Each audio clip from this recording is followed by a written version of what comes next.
वैसे जरूरी नहीं है, लेकिन वीडियो को लाइक या फिर डिसलाइक करने की कोशिश जरूर किया करें। तो जैसे इस मूवी का स्टार्ट होता है, हमें मूवी का मेन कैरेक्टर सियोंग दिखाया जाता है और उसकी बेटी का बर्थडे होता है। इसीलिए सियोंग की मदर उसे कुछ पैसे देती है ताकि वो अपनी बेटी को डिनर पर ले जा सके। लेकिन अब सियोंग को और पैसों की जरूरत होती है, तो इसीलिए वो अपनी मदर का ATM कार्ड चुरा लेता है। इसके बाद वो अपनी मदर के सारे पैसे चुरा लेता है और पैसों को वो लगा देता है हॉर्स राइडिंग में, और इस गेम में वो 4 मिलियन वॉन जीत जाता है। अब सियोंग ने एक कंपनी से बहुत सारे पैसे उधार ले रखे थे, तो इसीलिए वही लोग उसके पीछे पड़ जाते हैं। इसके बाद वो सियोंग को पकड़ ही लेते हैं और वो उसे काफी मारते हैं। और जब सियोंग उनके पैसे लौटाने के लिए अपने पॉकेट चेक करता है, तो वो देखता है कि उसके पास तो पैसे हैं ही नहीं, यानी वो वाले पैसे जिसने हॉर्स राइडिंग में जीते थे। और तब उसे याद आता है कि जब वो इन लोगों से बचकर भाग रहा था, तो वो एक लड़की से टकरा गया था, तो जरूर उसी लड़की ने ही उसकी जेब काट ली। अब क्योंकि सियोंग के पास पैसे तो होते ही नहीं, तो इसीलिए वो लोग उसे 1 महीने का और टाइम देते हैं, जिसमें कि वो उनके पैसे लौटा दे। इसके बाद सियोंग कुछ पैसों का अरेंज करता है और अपनी बेटी को डिनर पर ले जाता है। इसके बाद सियोंग जल्दी से स्टेशन पर पहुंचता है, लेकिन अनलकीली उसकी ट्रेन तो मिस हो गई थी। और जब सियोंग वहां पर बैठकर ट्रेन के आने का वेट कर रहा था, कि तभी अचानक से उसके पास एक आदमी आता है, और ये अननोन पर्सन था, यानी सियोंग उसके बारे में कुछ नहीं जानता था। कि वो अननोन पर्सन सियोंग को कहता है कि मैं तुम्हारे साथ एक गेम खेलना चाहता हूँ। वो सियोंग को कहता है कि अगर तुम इस गेम में जीत गए तो मैं तुम्हें 1 लाख वॉन दूंगा। तब इतने सारे पैसों का सुनकर सियोंग ये गेम खेलने के लिए एग्री हो जाता है। इसके बाद सियोंग काफी मार खाने के बाद ये गेम जीत जाता है, यानी वो 1 लाख वॉन हासिल कर लेता है। इसके बाद वो अननोन पर्सन सियोंग को एक कार्ड देता है, ये कहते हुए कि अगर तुम और पैसे जीतना चाहते हो तो इस कार्ड पर जो नंबर लिखा हुआ है उस पर कांटेक्ट करना। इसके बाद सियोंग जब अपने घर जाता है, तो उसकी मदर उसे कहती है कि तुम्हारी बेटी अगले साल अपने स्टेप फादर के साथ US में शिफ्ट हो रही है। यहाँ पर हमें ये पता चलता है कि सियोंग की डिवोर्स हो गई है और उसकी वाइफ ने दूसरी शादी भी कर ली है। लेकिन सियोंग कभी भी ये नहीं चाहता था कि उसकी बेटी उससे दूर जाए, लेकिन उसे बहुत सारे पैसे चाहिए होते हैं अपनी बेटी की कस्टडी वापस लेने के लिए, तो इसीलिए सियोंग उस कार्ड वाले नंबर पर कॉल करता है। इसके बाद सियोंग को एक गाड़ी में लाया जाता है जहाँ पर और भी लोग थे, लेकिन फिर उन सारे लोगों को बेहोश कर दिया जाता है। और जब उन सब लोगों की आँख खुलती है, तो वो खुद को एक फैसिलिटी में पाते हैं जहाँ टोटल 456 लोग थे, और वो वहाँ पर एज अ प्लेयर थे, क्योंकि उन सबको एक यूनिफॉर्म भी पहनाया हुआ था। इस फैसिलिटी का होस्ट यानी लीडर एक आदमी था जो कि फ्रंट मैन था वहाँ पर, और वो सब पर नजर रख रहा था। अब यहाँ पर एक कॉमन चीज थी कि जितने भी लोगों को वहाँ पर लाया गया था, उन सब ने कर्जे लिए हुए थे बहुत ज्यादा। सियोंग वहाँ पर प्लेयर नंबर 1 से मिलता है, जो कि एक बूढ़ा आदमी था। उस बूढ़े आदमी को ब्रेन ट्यूमर था, यही वजह थी कि वो यहाँ पर आया था, क्योंकि उसकी लाइफ तो वैसे भी खत्म ही होने वाली थी। इसके बाद वहाँ पर 2 प्लेयर्स, जिनमें लड़की का नाम सैब्यूक और लड़के का नाम जेंग होता है, उनके बीच फाइट होती है। अब यहाँ पर सैब्यूक वही लड़की थी जो सियोंग के पैसे लेकर भाग गई थी, यानी उसने उसकी जेब काटी थी। सियोंग तो उसे देखते ही पहचान लेता है, इसीलिए वो अपने पैसे मांगने के लिए उसके पास जाता है। तभी वहाँ पर कुछ गार्ड्स आ जाते हैं जिन्होंने पिंक कलर का यूनिफॉर्म पहना था और उनके फेस अच्छी तरह से कवर्ड थे। गार्ड्स उन सभी प्लेयर्स को बताते हैं कि तुम्हें यहाँ पर टोटल 6 गेम्स खेलनी होंगी, और जो इस गेम का विनर होगा उसे बहुत सारे पैसे मिलेंगे। इसके बाद उन सबसे एक कॉन्ट्रैक्ट पर साइन करवाया जाता है, और इस कॉन्ट्रैक्ट के 3 मेन रूल्स थे। पहला रूल ये कि कोई भी प्लेयर अपनी मर्जी से गेम को छोड़कर नहीं जा सकता। दूसरा रूल ये होता है कि जो भी प्लेयर खेलने से मना करेगा तो उस प्लेयर को एलिमिनेट कर दिया जाएगा, और उनके मुताबिक एलिमिनेट का मतलब क्या था ये तो हम आगे ही जानेंगे। गेम का तीसरा रूल ये था कि अगर मेजॉरिटी इस गेम को खेलना नहीं चाहती तो वो इस गेम को छोड़कर जा सकते हैं। इसके बाद उन सबको गेम के लिए ले जाया जाता है। अब यहाँ पर सियोंग अपने क्लासमेट सैंगू से भी मिलता है, जो कि उसे बचपन से जानता था। सियोंग उसे वहाँ पर देखकर काफी हैरान होता है, क्योंकि वो तो किसी बिजनेस के लिए आउट ऑफ कंट्री चला गया था। अब पहले गेम के लिए वहाँ पर एक काफी बड़ी डॉल थी, और इस गेम का रूल काफी सिंपल था, और वो ये था कि डॉल जब भी गाना गाएगी उन सबको आगे बढ़ना है, और जैसे ही वो गाना गाना बंद करेगी तो उन सबको रुक जाना है और मूव नहीं करना है, और अगर कोई हिल गया तो उसे एलिमिनेट कर दिया जाएगा। अब स्टार्टिंग में तो ये सब कुछ उन्हें किसी प्रैंक की तरह लग रहा था, लेकिन जब एक लड़का हिल जाता है तो उसे शूट करके मार दिया जाता है, और यही होता है एलिमिनेट का मतलब, यानी उन्हें मार दिया जाएगा। अब ये देखकर वो सारे लोग काफी घबरा जाते हैं, और उन्हें पता चल चुका था कि वो खतरे में है, इसीलिए लोग डरते हुए पैनिक करते हुए इधर उधर भागने लगते हैं।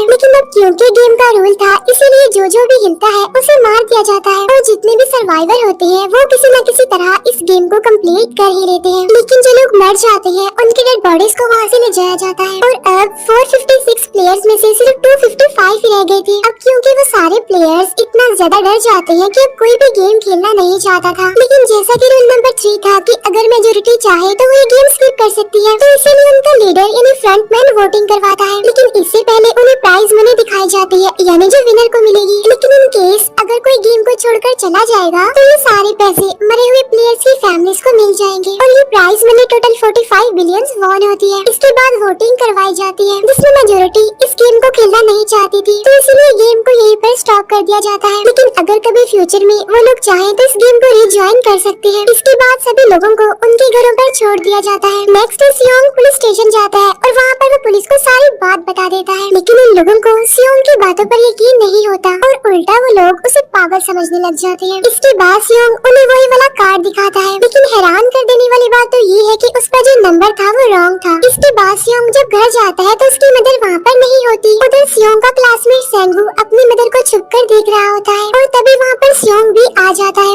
यहाँ पर सेंगू अपसेट होते हुए सियोंग को बताता है कि मेरे ऊपर 6 बिलियन का कर्ज है। वो बताता है कि मैंने क्लाइंट्स के पैसे लेकर स्टॉक मार्जिन में लगा दिए थे, लेकिन अनलकीली वो सारे पैसे डूब गए। और तभी सियोंग के पास हॉस्पिटल से कॉल आती है। सियोंग की मदर का पाँव काफी इंजर्ड था, लेकिन डायबिटीज का ट्रीटमेंट न होने की वजह से उनकी चोट और ज्यादा बढ़ गई। तब डॉक्टर सियोंग को बताते हैं कि तुम्हारी मदर का ट्रीटमेंट हो सकता है, लेकिन इसके लिए हमें इनका पाँव काटना होगा। लेकिन इस ऑपरेशन में बहुत सारे पैसे लगने वाले थे, लेकिन जाहिर सी बात है सियोंग के पास इतने पैसे तो होते नहीं। इवन उसने तो अपनी मदर के इंश्योरेंस के पैसे भी उड़ा दिए थे। तब इसीलिए सियोंग पैसे मांगने के लिए अपनी वाइफ के पास जाता है, लेकिन उसकी वाइफ उसे पैसे देने से इनकार कर देती है। फिर उसकी वाइफ अपने हस्बैंड को बताती है कि सियोंग आया था पैसे मांगने के लिए, और तभी उसका हस्बैंड सियोंग को पैसे देने आता है। साथ साथ उसे ये भी कहता है कि मेरी फैमिली से दूर रहो, लेकिन सियोंग उसे मारने लगता है और तभी उसकी बेटी भी वहाँ पर आ जाती है। इसके बाद सियोंग का एक फ्रेंड अपने बॉस के पास पैसे मांगने जाता है, लेकिन उसका बॉस उसे पैसे देने से मना कर देता है, तो इसीलिए उन दोनों के बीच फाइट होने लगती है। इस फाइट के दौरान उसके बॉस का हाथ मशीन में आ जाता है, तो मौके का फायदा उठाकर सियोंग का फ्रेंड पैसे लेकर वहाँ से भाग जाता है। फिर इसके बाद सियोंग का फ्रेंड अपने घर आकर अपनी वाइफ को कहता है कि पहली फ्लाइट लो और जाओ यहाँ से। इसके बाद सईब्यूक एक एजेंट से मिलती है, क्योंकि उसने अपनी मदर को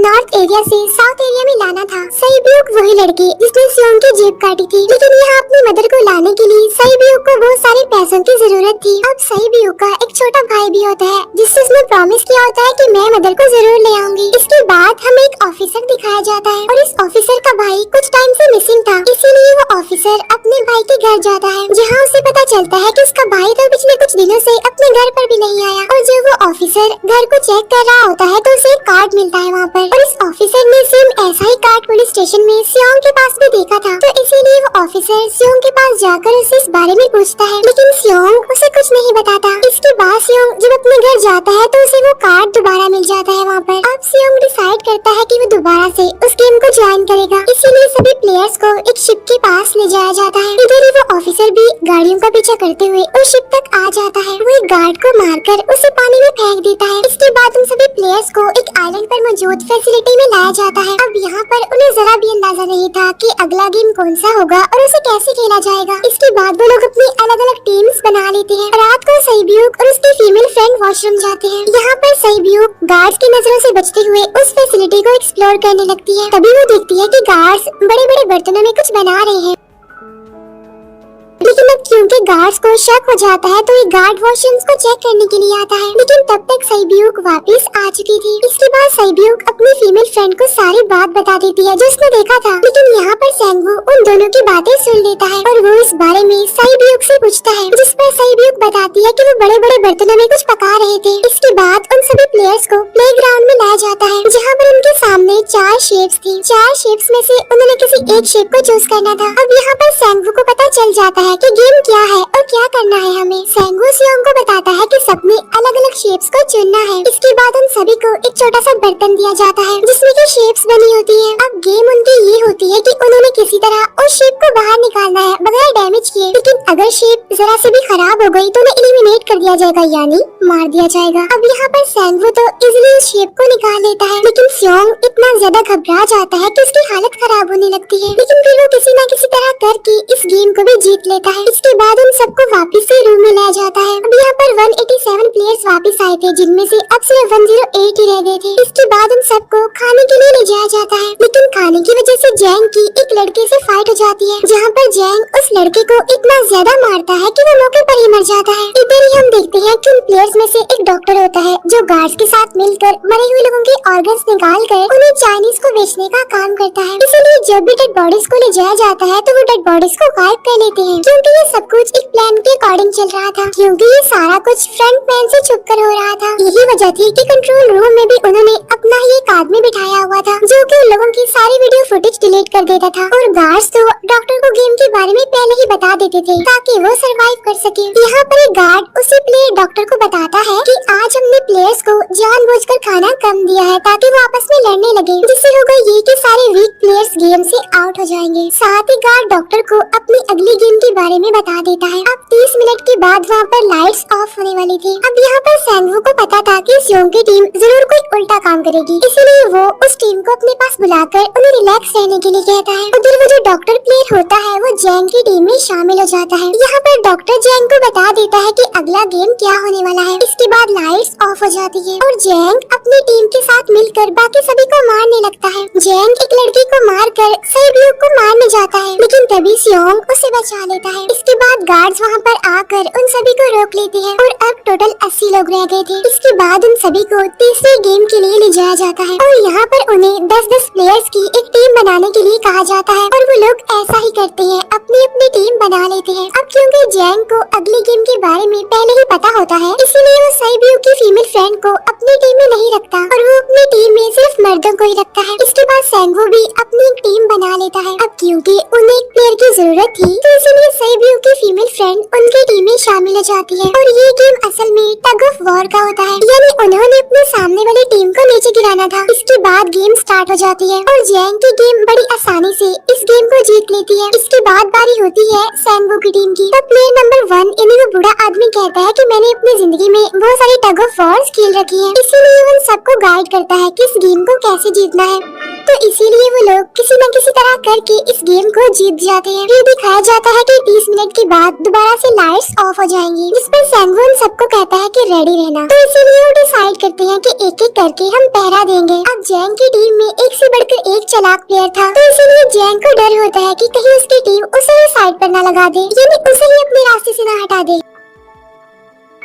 दूसरी तरफ डॉक्टर और गार्ड्स मिलकर डेड बॉडी की ऑर्गन्स निकाल रहे होते हैं और इन ऑर्गन्स को डिलीवर करने जाना था गार्ड नंबर 28 एंड 29। तो वो सभी एक डेड बॉडी के बारे में बातें करने लगती हैं, जिसकी सिर्फ एक किडनी थी और वो उसे ज़ॉम्बी कह रहे थे। अब यहाँ पर जो गार्ड नंबर 29 था, यानी जिसने वो ऑर्गन्स डिलीवर करने जाने थे, वो कोई और नहीं बल्कि वो ऑफिसर था जो गार्ड के बेस में वहाँ पर आया था। और ये सब बातें सुनकर उसे शक होता है कि शायद ये लोग मेरे भाई की बात कर रहे हैं, क्योंकि उसकी भी एक ही किडनी थी। इसके बाद नंबर 28 और 29 यानी वो ऑफिसर ऑर्गन्स को डिलीवर करने के लिए चले जाते हैं। रास्ते में वो ऑफिसर नोटिस करता है कि टनल में तो बॉम्ब लगा हुआ है। तब नंबर 28 उसे बताता है कि जब हम यहाँ से बाहर निकलेंगे तो इस जगह को ब्लास्ट कर दिया जाएगा। अब यहाँ पर वो ऑफिसर नंबर 28 से और इन्फॉर्मेशन लेने की कोशिश करता है, इसीलिए नंबर 28 को उस पर डाउट होने लगता है, इसीलिए वो उस ऑफिसर को अपना फेस दिखाने के लिए कहता है। अब यहाँ पर वो ऑफिसर अपना फेस भी दिखा देता है, साथ साथ वो नंबर 28 पर गन पॉइंट भी कर देता है। साथ साथ वो ऑफिसर उससे एक किडनी वाले आदमी के बारे में पूछता है कि वो कौन है जिसे तुम ज़ॉम्बी कहते थे, जिस पर वो नंबर 28 उससे कहता है कि वो तो एक लड़की थी। अब यहाँ पर नंबर 28 उस ऑफिसर को कहता है कि तुम लीडर के रूम में जाकर सारी इन्फॉर्मेशन देख सकती हो, वहाँ पर सबका डाटा है। ये जानने के बाद वो ऑफिसर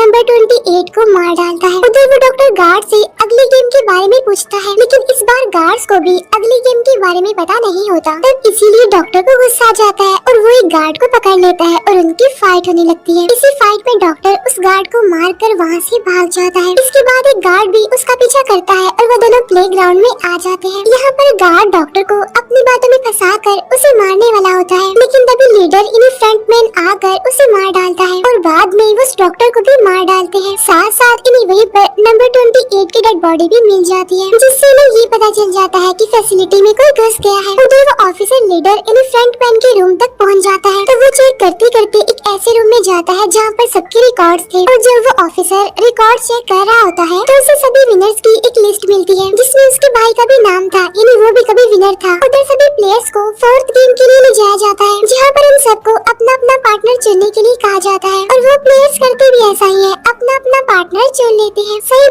की फीमेल फ्रेंड भी अपना पार्टनर ढूंढने की कोशिश करती है, लेकिन कोई भी उसका पार्टनर बनने को तैयार ही नहीं था। इसके बाद सभी प्लेयर्स को 10-10 मार्बल्स दिए जाते हैं। असल में ये गेम ऐसी होती है कि एक प्लेयर को अपने पार्टनर से सारे मार्बल्स लेने होते हैं बगैर कोई जोर जबरदस्ती किए, और जो दूसरा पर्सन होगा यानी जिसके पास मार्बल्स नहीं होंगे उसे मार दिया जाएगा। फिर सैंगवू और सियोंग का फ्रेंड ऑड और इवन का गेम खेलते हैं, जिसमें कि उन्होंने गेस करना था कि सामने वाले के हाथ में कितने मार्बल्स हैं। अब यहाँ पर सियोंग का फ्रेंड सैंगवू के सारे मार्बल्स जीत जाता है, जिसकी वजह से लास्ट में सैंगवू के पास सिर्फ एक ही मार्बल बचता है। अब क्योंकि सैंगवू को पता चल चुका था कि अब वो बच नहीं पाएगा, इसीलिए वो सियोंग के फ्रेंड को अपनी बातों में फंसाकर उसे ये यकीन दिलाता है कि अगर हम में से कोई भी हार गया तो हारे हुए लोगों का मैच दोबारा करवाया जाएगा। अब यहाँ पर सैंगवू धोखे से सियोंग के फ्रेंड के सारे मार्बल्स चेंज कर देता है। इसके बाद सैंगवू मार्बल्स लेकर गार्ड को दे देता है और वहाँ से बाहर चला जाता है। और जब सियोंग का फ्रेंड मार्बल्स चेक करता है तो वहाँ पर पत्थर होते हैं। उधर प्लेयर नंबर 1 यानी उस बूढ़े आदमी की हालत खराब हो रही थी, इसीलिए वो तो इधर उधर घूम रहा था, लेकिन सियोंग किसी तरह उसे खेलने के लिए एग्री कर लेता है। अब यहाँ पर वो दोनों यानी वो बूढ़ा आदमी और सियोंग भी इवन ऑड खेलते हैं। अब इनमें से वो बूढ़ा आदमी सियोंग के सारे मार्बल्स जीत जाता है, लेकिन लास्ट राउंड में वो बूढ़ा आदमी भूल जाता है कि उसने क्या चूज किया था। तो यहाँ पर सियोंग उसे बातों में फंसाकर उसके सारे मार्बल्स ले लेता है, लेकिन यकीन मानिए कि वो बूढ़ा आदमी काफी चालाक था।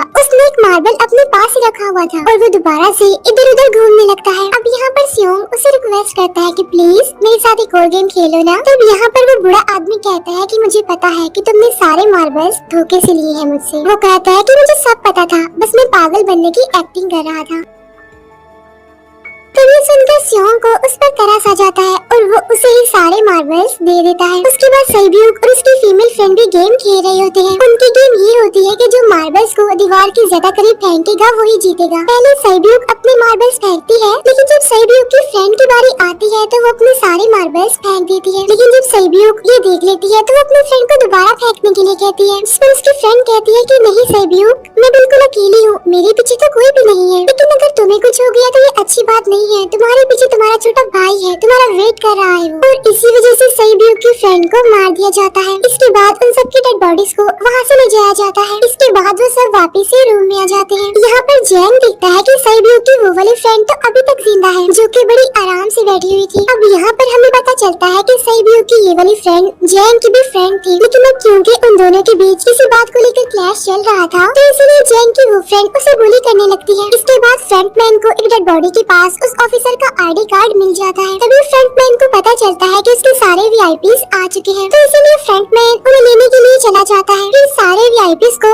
उनके रूम में लाया जाता है। इसके बाद फ्रंटमैन वीआईपीज के आने के बारे में एक और आदमी को जाकर बताता है और यही आदमी मेन होता है। और ये कौन होता है हम ये आगे जानेंगे। फिर नेक्स्ट उन सबको 5वें गेम के लिए लाया जाता है, जहाँ पर 1 से लेकर 16 तक नंबर पड़े होते हैं और वो सभी प्लेयर्स अपना अपना नंबर ले लेते हैं। नंबर का मतलब ये था कि जो नंबर भी एक प्लेयर पर आएगा उसके मुताबिक उसकी बारी आएगी। अब यहाँ पर लास्ट में पहला और आखिरी नंबर रह जाता है, यानी 1 और 16। तो यहाँ पर सियोंग कंफ्यूज हो जाता है कि उसे कौन सा नंबर चूज करना चाहिए। अगर उसने पहला नंबर लिया तो वो फंसेगा और मरेगा, क्योंकि उसे नहीं पता कि गेम क्या है। और अगर लास्ट नंबर लेगा तो क्या पता उसकी बारी ही ना आए, टाइम कम रह जाए। और तभी वहाँ पर एक आदमी आ जाता है और वो सियोंग को कहता है कि मुझे पहला नंबर चाहिए, क्योंकि मैं अपनी जिंदगी में कभी भी फर्स्ट नंबर पर नहीं आया। फिर इसके बाद उन्हें गेमिंग रूम में लाया जाता है। अब इस गेम का रूल ये होता है कि दिए हुए टाइम में उन्हें ब्रिज की दूसरी साइड पर जाना है। अब इसके बीच में 2 तरह के ग्लास लगे होते हैं, एक तो होता है आम ग्लास और एक होता है टेम्पर्ड ग्लास। आम ग्लास पर पाँव रखते ही वो टूट जाएगा और वो लोग नीचे गिर जाएंगे। इसके बाद गेम स्टार्ट हो जाता है और वो लोग एक एक करके मरने लगते हैं। फिर एक टाइम ऐसा आता है जब जैंग सबके सामने होता है और वो आगे ही नहीं बढ़ रहा होता। अब उनके पास एक ही रास्ता था,